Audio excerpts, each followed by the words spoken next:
Hot Springs Village Inside Out is a closer look at the largest gated community in North America, spanning 26,000 acres in the Ouachita Mountains in south central Arkansas. Join me, Randy Cantrell, and some occasional guests as we explore Hot Springs Village Inside Out. McGraw Realtors, located in the heart of Hot Springs Village, is the fastest growing real estate office with over 30 agents and staff. Executive brokers Lori and Ken Henderson, along with realtor and waterfront specialist Rick Marshall, they're eager to share the special features of Hot Springs Village with you. For a complimentary relocation packet, call Ken and Lori at 501-276-3018 or call Rick Marshall at 501-601-RICK. They are McGraw Realtors of Hot Springs Village. Renaissance Homes builds spec homes ready for sale and custom homes. Brandon Tedder and his team make the process easy. Renaissance Homes incorporates solid construction methods from the ground up. Brandon is a certified green builder. With a fixed price approach, detailed spec sheet, you'll know upfront how much it will cost. Every job has a dedicated project manager and an in-house design expert. From permitting to landscaping, Renaissance Homes is the preferred builder headquartered right here inside Hot Springs Village. Big question that we get, we're with Brandon Tedder, owner of Renaissance Homes here inside Hot Springs Village. And Brandon, like I told you before we hit the record button, so many people want to know about just the process. We get a lot of questions because you made a comment in one of the interviews that we did about buying a lot, that you could buy a lot and you think, well, that's a good deal, but the dirt work would overcome whatever deal you thought you got on it. So I've continued to answer emails to people. There's really two, I've broken it down into two. If you're buying a lot because you want to be able to come in here and play golf at member rates, that's one thing, and you've got no desire to ever build on it. Right. But if you're looking at a lot and you think you might want to build on it, or you do want to build on it, they just need to call you and have you kind of walk them through. Coupled with, a lot of people want to know just about home construction here, particularly the houses that you build. Sure. We get a lot of people that they're confused because back home, builders typically are building out a subdivision, and here, kind of the world's your oyster. Yes, you have some subdivisions that you build, but people really don't quite have a grip on it. So take us anywhere you want to try to address some of those concerns. So when people come in, oftentimes it'll be they're here and they want to get an orientation to the village. So what I'll do is kind of pull up this map of Hot Springs Village. And we'll start down here at the west end. This little red dot is the gate. That's the original gate for Hot Springs Village. So as Cooper began to develop, they put DeSoto Golf Course right here in green, and they kind of worked their way through the village. So as you see, there's some lakes, there's a large area in the middle that's relatively mountainous, and as you work your way toward the east end, you're into the 1990 era by the time you get down to this area right here. See how much green is to the right? This is Lake Balboa. This is our largest lake right here with a marina and so on. Many golf courses are kind of concentrated down at this east end, and here's the east gate of the village. So if you came in from the original gate, it's some 18 miles down DeSoto Boulevard just to get to this gate. Most of the new construction is probably oriented in the first half, the eastern half. That's more the new construction area. There's plenty of opportunity in the rest of the village. You're split between Saline and Garland counties, so we build in both. And as you said, the village itself is about a third developed. There's a whole lot of raw land, a whole lot of lots. Now, good lots, lake lots, golf lots are a little more scarce. So in our case, we build on individual lots all throughout the village, and then we also have some subdivisions of our own that we kind of focus in on. We'll have more of those as a little bit of time goes by. So in that regard, you can get that experience of semi-custom home where you pick a few things out, but you kind of got a game plan to go forward. And that's closer to, as an example, in Texas, where somebody may have, 40 acres, they have 5 or 6 model homes, and, house number Y is going to fit on lot number 3, and that sort of thing. So we have a little bit of that, but mostly we have opportunity. And so when people are looking at an individual lot, one thing that we do is we can do a lot analysis for them. As an example, I'm typing up one right now, 34 Largo. And so when I do that, it's going to take us right to Granada Golf Course, and 34 Largo rather, is the lot. And so what I want to do is probably turn off the POA information so that way we can see that this lot is actually looking at the green right here. So that's pretty nice.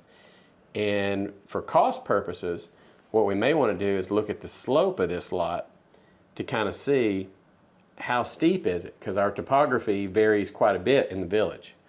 So in this particular instance, what we have is about a third of an acre lot, and these white lines here are 2 feet apart.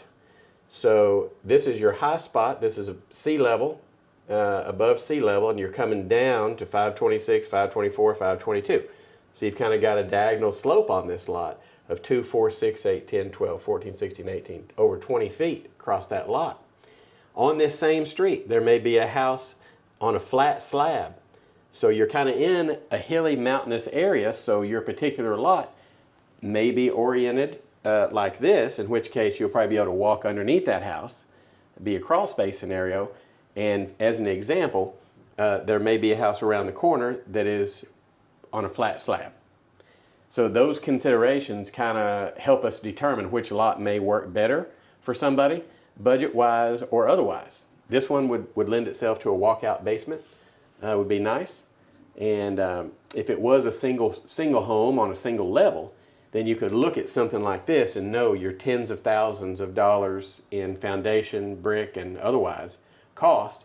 So the price of this lot now, it may be worth a little bit less than the same lot should it be flat. So if you took this lot and you said that you built this house next door, and of course this is a different shaped kind of a lot, so you can see why the house faces the way it does. But a more square lot like this, the distance from the road, the distance back, where to best place a house on that lot, what are the real considerations? So each lot in the village has some building lines. Cooper has a 7.5 foot easement all the way around the lot. So any sideline is going to have 7.5 feet that you can't build in on both sides of that line. That includes the concrete for the driveway. So from there, your particular lot is going to have a front and a rear setback. And those can change a little bit depending on if you're on the golf course. If you're on a real steep hill, they may let you slide up closer, maybe 15 feet or so. And the deepest I've seen is about 30. So most of them are 25, I'd say it'd be average. Now that's not 25 feet from the street, that's from your property pin. So your pin is probably inside the street by about 12 to 15 feet. So that's a utility easement that goes in the front of most of the houses there. So with that, then we'll just look at what the house plan is, what our dirt work plan is, and how best to position it, either to reduce steps as one example, or maybe to have a good view of the course. Maybe you need to be so high to see over some brushy stuff that's out on the course that's not on your lot, those sort of things. So whatever somebody's looking for, if they have a couple of ideas or they found 2 or 3 lots that they like, we're more than happy to pull them up and kind of see, based upon what they're looking for, kind of help them get a ranking there of kind of which ones they're going after. Well, it's also why it's difficult, and we tell people this all the time. It's difficult to put dollars in even ballpark stuff, because the difference between a slab on grade and a full-blown walkout basement, I would suspect, is significant. It is, yes. So that's right.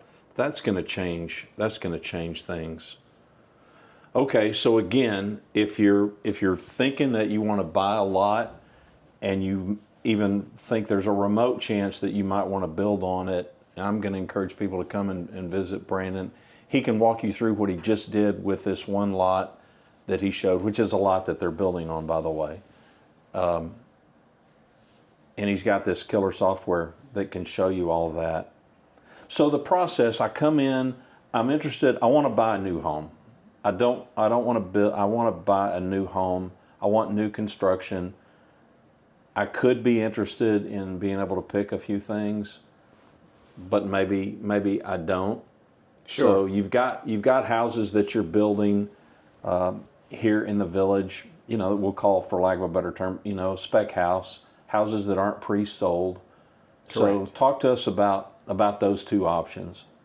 So with those options, right now, Pacifica is a neighborhood where we've got probably 8 or 10 homes. I think there's 1 that's available on that street and 3 that are starting. So that's kind of gives you the flavor of one where you'd pick out a few things maybe along the way. They're pretty much some of our named house plans. Most of those are tree names, maple, the aspen, the sycamore. Those 3 are being framed right now in a row right beside one another. So any of those models, there's several to pick from. I have a few of them on the website. So once I get a sense of what somebody's looking for, I can get them some models to look at. And you know, the costs are pretty well known. We just have to apply the foundation to try to figure out where we are, as you said. You know, are we on a flat lot, or are we 15 feet high? Square footage and stuff on these houses is what? In that particular neighborhood, we're doing about 1,850 to 2,200. In general, we can go down to 1,500, go up to over 5,000, you know, as far as that goes. And last month, you know, we did a tour of a house that was for somebody, and they added, as I recall, they added a third car garage. They did. To the plan. They did. And maybe they picked out a few things, but I don't remember. But I do remember they added the third garage, which increasingly we do get questions about. And Rick and I just did a real estate update. You know, especially people on a lake that may want a third car garage, and like right now, if you wanted a single story with a third car garage, there's nothing.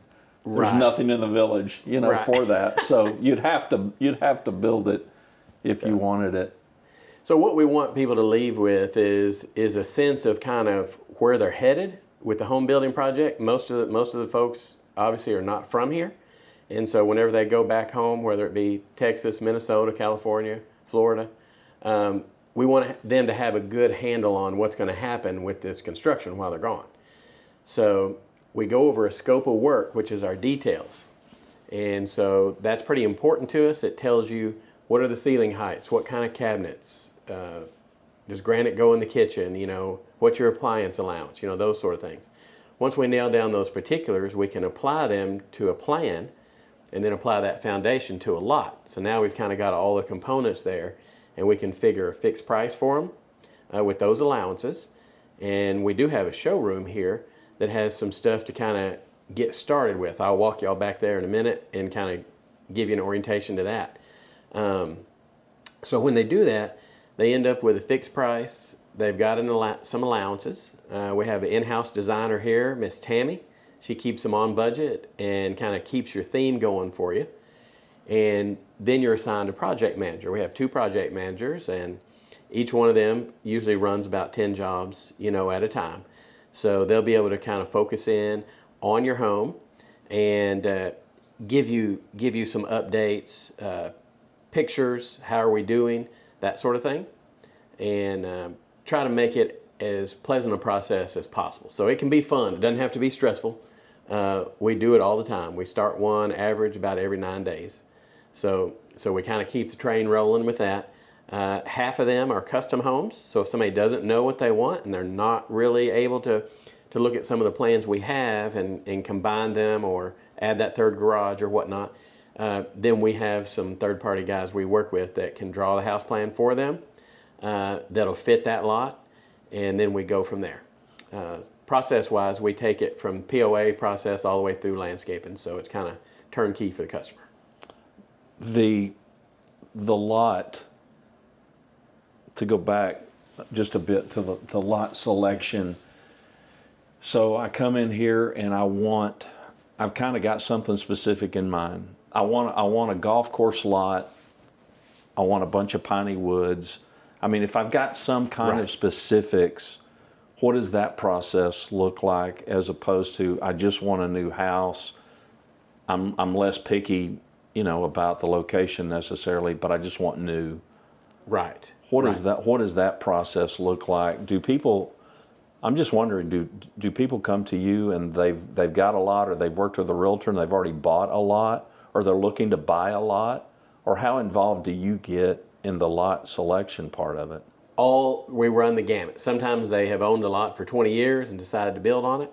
Sometimes on the other end, like you say, they may want a wooded lot with privacy behind them, not on the golf course, but in the new construction area of the East End. And they may want a little larger lot, as an example, up to half an acre or whatever it may be. So we've definitely got some great realtor connections that can reach out and try to see what's on the market that fits for them. And then we also hold a decent amount of lots, and so we'll kind of sift through our inventory, if you will, and see, do we have something that'll work for them. Okay. So. The time frame. The two things that always come up: cost and time. Right. So from, I don't know, pick any kind of beginning that you want, and what does that look like in this day and age? We usually tell people about 8 months. That gives you time to get the plan situated. It takes about a month to get the permit, let's say 3 weeks maybe. And then once we get the permit, we're in the queue to clear the lot. So we're not going to start the next day. We may be 3 or 4 weeks out on that. And then you got about 6 month construction time. So soup to nuts, on all that, 8 months or so. Right. Yeah. Okay. And we are sitting in Brandon's office and showroom, and it's a gorgeous place. Tell us about this place because here's a picture on the wall of where we are. Because you built this how long ago? You developed this little area. We've been in here almost 2 years, and it has been fantastic. So we're right outside the east gate, literally 200 feet from the east gate off Highway 5, before you come in the gate. And this facility for us gives us a place to meet with customers, meet with vendors, bring realtors in. And when you come here, we're, in addition to what we're looking at on the screen up there, we can show you your house plans, go over the scope of work, really kind of orient you to what we're about to go out and do if we haven't yet gone to look at lots or that sort of thing. So we give you an orientation to the village, really look at stuff, nail down some particulars. And then if you want to, I'll show you a showroom back here. Yep, let's do it. It's fantastic. All righty. All right, as we come through, this is not meant to pick out your entire house. It's meant to kind of get us a starting point and show you a few things. A custom house may only have a couple of items that we're going to look at that would be in here. So one thing people have trouble with is all the time picking out bricks. They're hard to do. If you look at this sample, as an example, this white piece right here, there may be only one of those on the house, or there may be 50 of those on the house. So let's just pick one, Salt Plains. Salt Plains is a popular brick. And so if you want to see what that brick looks like, what we'll do is show you. These are addresses in the village where we've recently used Salt Plains, and did we use colored mortar or gray mortar or whatever it was. And so by doing that, we can go by and look at those physical homes, and that may give us an idea, the outside scheme that we're going to go with on the house. Awesome. From there, Tammy will have all sorts of stuff. One of the things she likes to do is do these mood boards. So I'm not sure who exactly these are for, but this is showing hardwood, maybe a tile that goes in the shower along with the shower floor. And in that bathroom, this is probably the tile or this one. These are slightly different, it looks like right here. And then this is the color palette for the paint that they're going for. Yeah, that's awesome. And here's a different type of mood board, a different type of mood board. So we're trying to get some fixtures, some texture, some things to talk about to kind of fill in those blanks for us on that scope of work. Faucets, this is a particular luxury vinyl plank that has been somewhat popular. It's people are asking for it more and more and more. This particular one's from Shaw Manufacturing. They do a great job with it. It's a commercial grade product. So in addition to that, what Tammy will do after we get started is she will literally go to the lighting store, the flooring store, all these places, and help kind of package that house together for people. We've had people do it in 2 days and then go back home and have literally not come back here till their house is completed. Man, that's not the norm. no, you like those kind of people. You know, usually decisive. Usually it's a little bit of a process, but we do kind of focus in on the beginning on that. Yeah. So that way we have the stuff picked out so we can build the house. So Yeah. No, this is awesome. appreciate you stopping in here.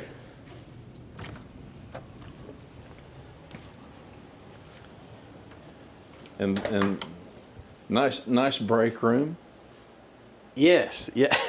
Show off your work in the break room. There you go. Yeah. Well, it's that's kind of what the houses look like.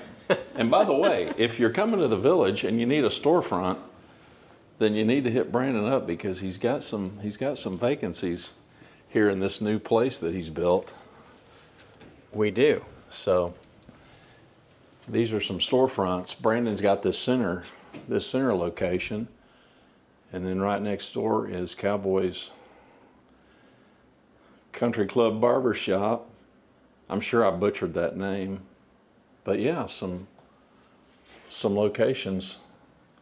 So it's great. All right, Brandon, what's the best way for people to contact you? You could call our office number, 501-753-5006, or check us out on the website. We've got a ton of information about Hot Springs Village since we only build here. We've got information on golf courses, things to do, all sorts of things there. So that's www.renaissancehomesonline.com. And there's also an information button there where you can leave us a message. So we look forward to hearing from you. Thanks for watching Hot Springs Village Inside Out. You'll find all our episodes at hotspringsvillageinsideout.com or on YouTube.